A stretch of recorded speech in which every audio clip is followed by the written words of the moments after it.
Helikopter Rusia menghancurkan menara observasi dengan peralatan perang elektronik yang dibangun oleh Angkatan Bersenjata Ukraina di wilayah Chernihiv dekat perbatasan negara bagian Federasi Rusia.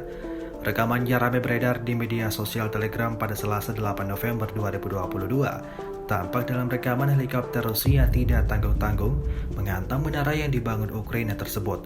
Akibatnya menara itu dipenuhi kobaran api dan asap tebal.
Rusia melaporkan secara total 331 pesawat Ukraina, 170 helikopter, 2.458 kendaraan udara tak berawak, 387 sistem rudal anti pesawat dieliminir sejak awal operasi khusus.